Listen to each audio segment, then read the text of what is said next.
What advice would you guys give yourself 10 years ago, or the brand new nurse, the brand new doc, the brand new paramedic, to how you've been able to be in this field for as long as we all have, and how you plan on being it in the long term? This is something I've actually thought a lot about.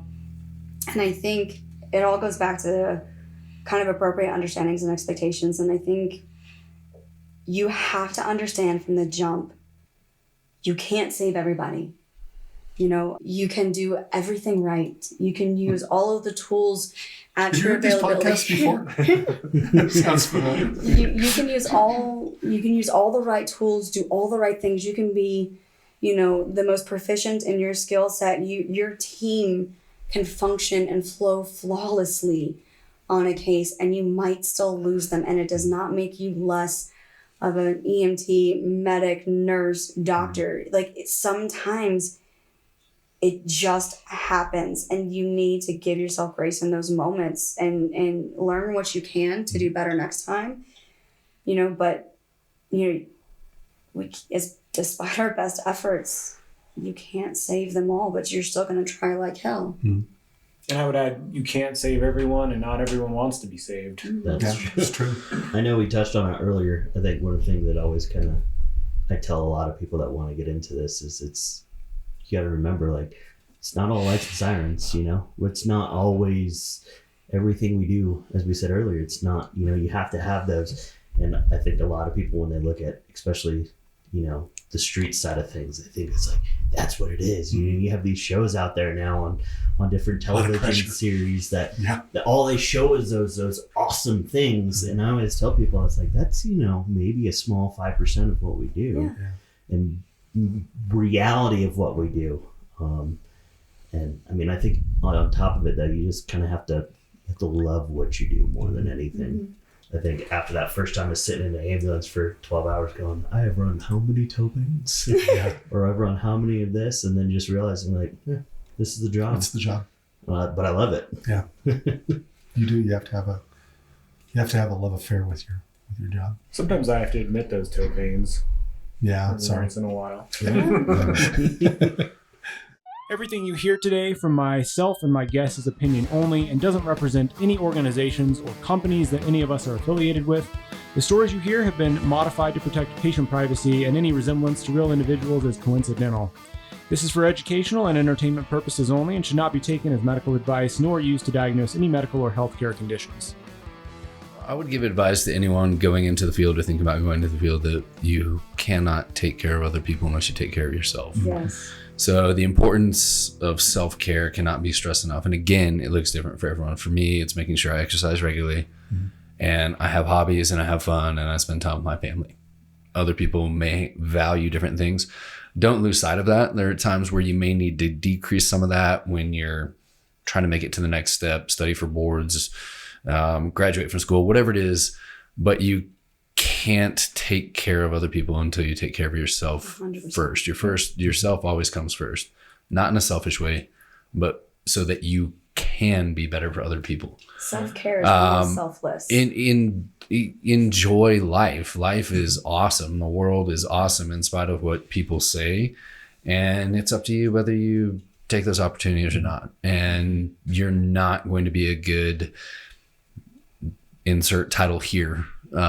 Whatever your title may be, you're not going to be good at that if you are not enjoying life and if you're not mentally and physically healthy. I think one of the problems is that people in this job, in this career field, this, overreaching career of emergency medicine, you touched on something that you have to live life and you have to do something else. And that I think a lot of people see the job as life. Is what their life is. Yeah. And that's how they identify. And unfortunately, like you said, it's not always, balls to the wall EMS. No. My identity is not a doctor.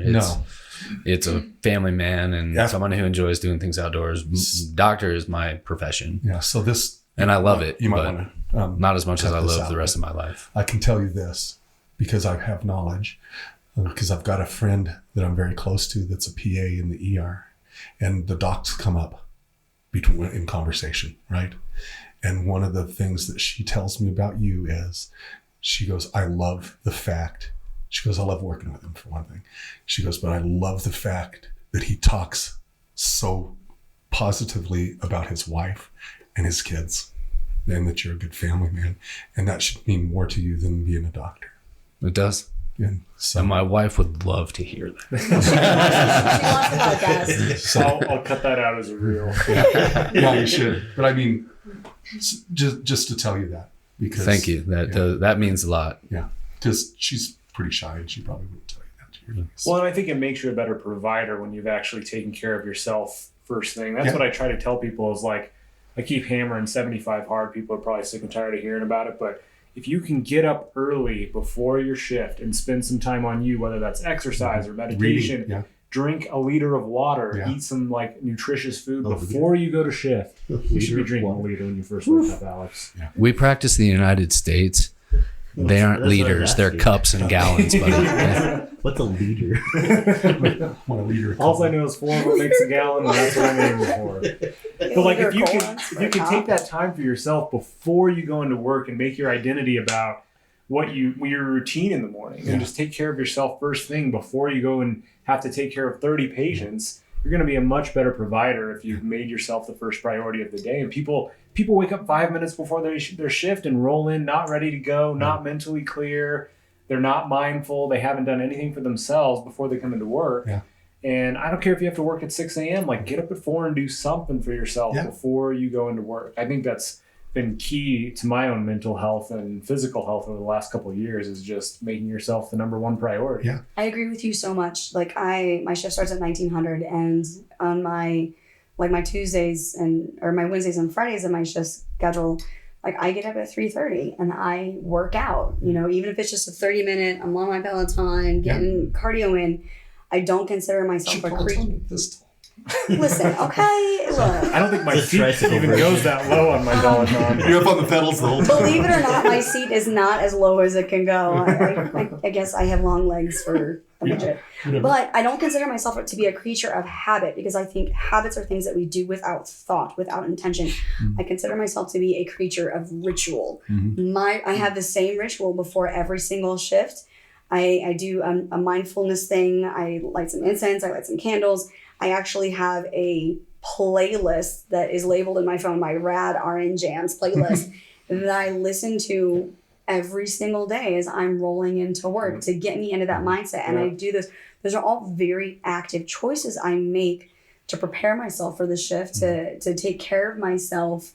And so I can give the best of me to my patients, our community, and I'll even argue most importantly, my team, you know, because nobody deserves, you know, anything less than the best of what I can give them with what I've got going on at the time. That's a good point. You can't even be there for your coworkers if you're not doing stuff for yourself first. You know, otherwise you're going to go through your day pretty self-absorbed, completely oblivious to the things your coworkers are going through too.